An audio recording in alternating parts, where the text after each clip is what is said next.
bilingual web magazine, Dig Tokyo. Cinema and Theater 53. The Hollywood Studio System in the Early Talkie Era, Part 2. 5. Pre-war Hollywood Classics. The Jazz Singer. This part Talkie is the first feature-length film to include a synchronized music score as well as lip-synced singing and several minutes of speech. The protagonist is portrayed by Al Jolson, a Jewish immigrant who became America's highest-paid entertainer in the early 20th century for performing in blackface.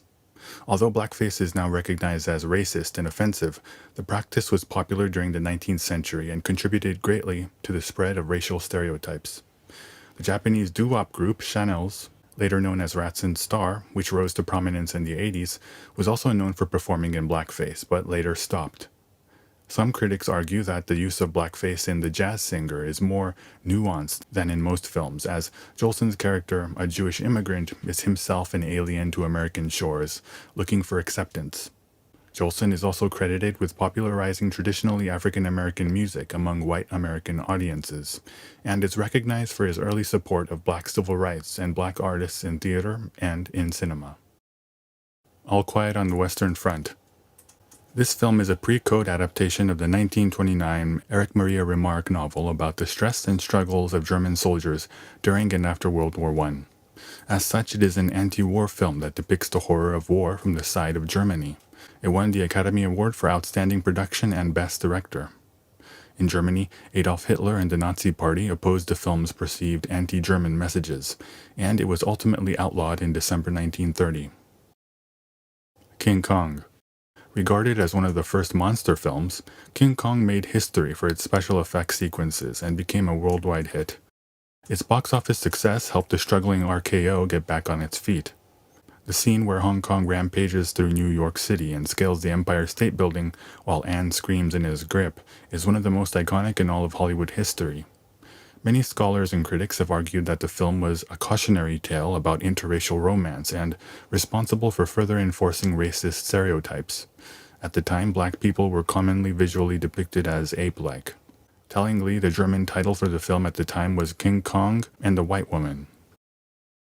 It Happened One Night. While comedies during the silent era were, by nature of the medium, heavily reliant on slapstick, the advent of the talkie would lead to the development of comedies that were more about dialogue, witty, lightning-quick banter. It Happened One Night is a pre-code comedy classic about a spoiled heiress who has eloped with a playboy pilot against the wishes of her wealthy father. When the father tries to force her to have the marriage annulled, she runs away and boards a Greyhound bus to New York City to reunite with her husband. On the bus, she meets a down-on-his-luck newspaper reporter, and the pair go through a series of adventures as they are gradually drawn toward one another.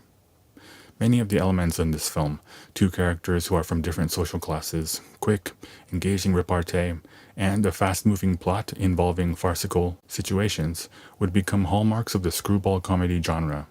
The film won Academy Awards for Best Picture, Best Director, Best Actor, Best Actress, and Best Adapted Screenplay, a feat that has only been equaled a few times in Hollywood history, and which is only made rarer by the fact that the film is a comedy. Duck Soup. A Night at the Opera. The Marx Brothers were an American family comedy act from New York comprised of 5 brothers born to parents who were Jewish immigrants from Germany. The brothers dropped out of school due to financial hardship and instead fostered their musical talent, eventually touring the U.S. as a vaudeville act. Each of the brothers developed a distinct on-stage personality, but in general, they were known for satirizing high society and human hypocrisy, as well as for their improvisational style of comedy. They greatly influenced later comedians, including Japanese acts like Crazy Cats and the Drifters. In 1929, the brothers, now a 4-person act, signed a contract with Paramount Pictures and began producing comedy films. Duck Soup is their last film with the studio and is a brilliantly satirical portrayal of fascism that pokes fun at patriotism gone too far and the Hays Code. With the country still reeling from the Great Depression, the cynicism and general anarchy on display in the film was a bit too much for audiences, and it was originally met with a lukewarm reception. A Night at the Opera is the brothers' first film with MGM. They were now a 3-person act. It is their most commercially successful film. In response to the reception of Duck Soup, The brothers' antics are slightly toned down as they become supporting players in service of a love story. The difference between these two films reflects the changing social and political climate and Hollywood's struggle to engage with the times in a meaningful way. Top Hat, Swing Time. These two musical comedies are considered the most successful films of Fred Astaire and Ginger Rogers' partnership. Astaire and Rogers appeared in a total of 10 films together as dance partners, mostly in the 1930s. Astaire had originally made a name for himself as a Broadway performer. He was especially recognized for his tap dancing, but was struggling to find a way into films. RKO hired him for a minor role in their 1933 film Flying Down to Rio. Astaire chose Rogers, a fellow Broadway performer, as his dance partner. The duo scene became the highlight of the film, and RKO quickly saw that it would be in their interest to capitalize on their chemistry. Under the Hays Code, films had to be very conservative in their depiction of marriage and love stories. Even married couples couldn't be depicted passionately kissing or engaged in sexual activity. Musicals could tell a passionate physical love story through the language of dance. It is said that Astaire and Rogers' relationship was purely professional, but their chemistry is truly a sight to behold. Many of the dance numbers from Top Hat and Swing Time are considered among the greatest in the history of musicals. Snow White and the Seven Dwarfs. Loosely based on the German fairy tale of the same name by the brothers Grimm, Snow White and the Seven Dwarfs is the world's first feature-length animated film. Up until that time, Disney had primarily made animated shorts featuring characters like Mickey Mouse. Walt Disney hoped to increase his studio's prestige and revenues by getting into feature films, but those around him, including his wife, are said to have been against the idea. Among those in the industry, the film was referred to derisively as Disney's folly. That may partly have to do with the fact that society at the time held a conservative view of genetic conditions like dwarfism. Nonetheless, the film was a massive success, and the box office receipts enabled Disney to build its headquarters in Burbank in Southern California. This film is also the first to put out a soundtrack album to coincide with its release. Bringing Up Baby. This film, starring Golden Age icons Katharine Hepburn and Cary Grant, is one of the all-time classic screwball comedies.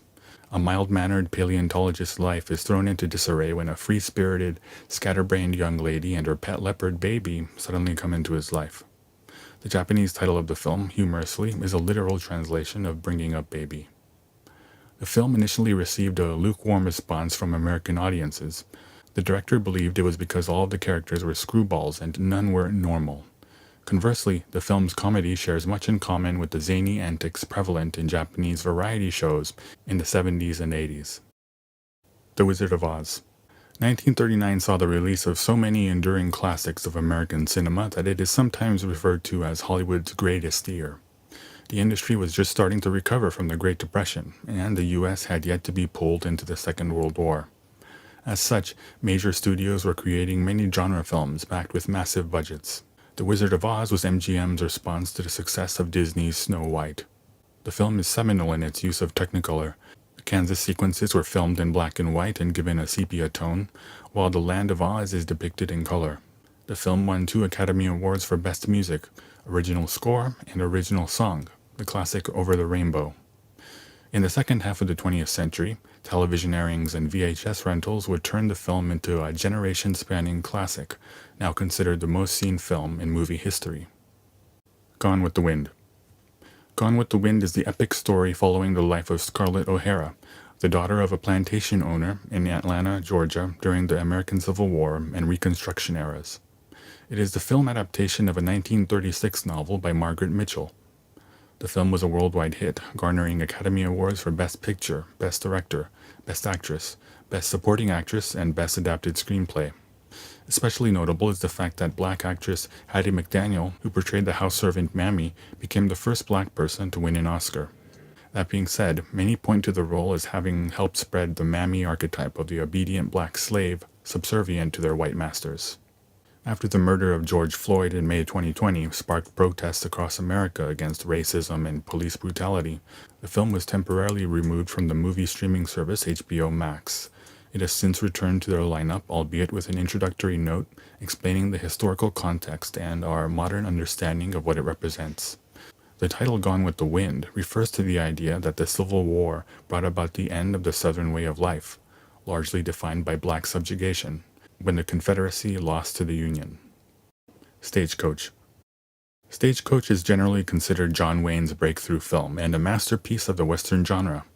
Director John Ford insisted on casting Wayne, then known primarily as a B-movie actor, in a key role, and shot the film on location in Monument Valley. Both would become synonymous with the genre. Today, the film is considered problematic for its romanticization of white settlers and their quest to expand west. The Apache tribe is depicted as cruel savages, something that would become a common portrayal in many Western films.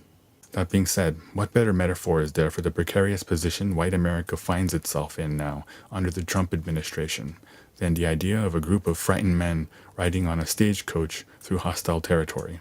President Trump recently drew criticism for the divisive remarks he made in front of Mount Rushmore as part of Independence Day celebrations. But when you consider that Mount Rushmore is a monument to America's white history, carved by a KKK sympathizer on sacred land stolen from the Lakota Sioux, the whole fiasco seems pretty par for the course, pun intended. Mr. Smith Goes to Washington. Frank Capra is one of the most important directors of the golden age of Hollywood, known for films like It Happened One Night and It's a Wonderful Life. Capra was born in Sicily in Italy and immigrated to America with his family when he was 5 years old. He grew up in the Sicilian ghetto of Los Angeles, and his experiences as an immigrant would greatly shape his worldview and his aspirations. He believed unwaveringly in the American dream and strived to prove himself, both qualities that are evident in Mr. Smith Goes to Washington, a film about political corruption. Its political content was criticized as being anti-American and pro-communist by some, but at its heart it is the tale of a solitary man standing up for what he believes in and achieving a moral victory over authority. In that regard, the film also hints at the path Capra would take just a couple of years later, when the U.S. was pulled into World War II. 6. Epilogue. As we've seen in this article, many all-time classic films emerged from Hollywood during the pre-war era, despite the fact, or perhaps because of the fact, that the studio system was churning out so many movies every year. Most of the films I've talked about fall clearly into a specific genre, be it musical, screwball comedy, or western. When you revisit them, they may seem cliched and tame by today's standards, but it's important to remember that they originated most of the tropes that generations of directors to come would imitate and build upon. The other commonality between these films is that they are all unabashedly of Hollywood and undeniably American. This is largely due to the transformations Hollywood underwent with the shift from silent films to talkies. Because silent films do not contain spoken dialogue, they have a certain statelessness, or to put it another way, universality to them. Charlie Chaplin was an English actor who created the Tramp, an iconic American character. European immigrants could play roles without having to worry about their accent. Intertitles were translated into Italian, Russian, and various other languages to make the films accessible to all audiences. Overseas, in places where the literacy rate was low, people who could read would provide commentary aloud to help the members of their communities understand what was going on. A silent film did not necessarily mean a silent theater. With the arrival of talkies and the rise of the studio system, nationality suddenly became glaringly apparent in films. Whether it was the way a character spoke, the visual language of how a film was constructed, or the plot, films became increasingly specific and distinctive in their depictions. Major Hollywood movie studios aggressively promoted their films to overseas markets. With larger European countries and Japan as the exception, the film industries of many smaller countries became unable to compete, so instead, they imported more and more Hollywood films. Meanwhile, the introduction of the Hays Code would further push Hollywood into formulaic commercial territory. The top executives, who were all chasing their own versions of the American dream, were focused on increasing box office revenues and profits. The pre-war history of American cinema is the story of the globalization of Hollywood. Then, as the 30s wore on, Hitler and the Nazi Party rose to power in Germany.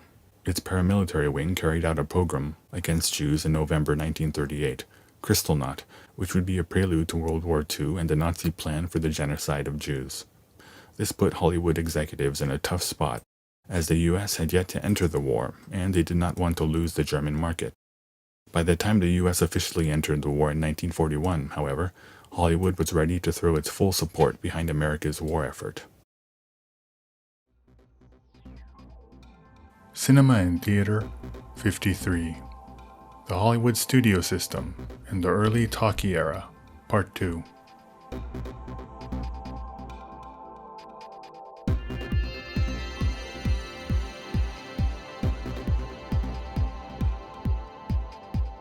www.digtokyo.jp.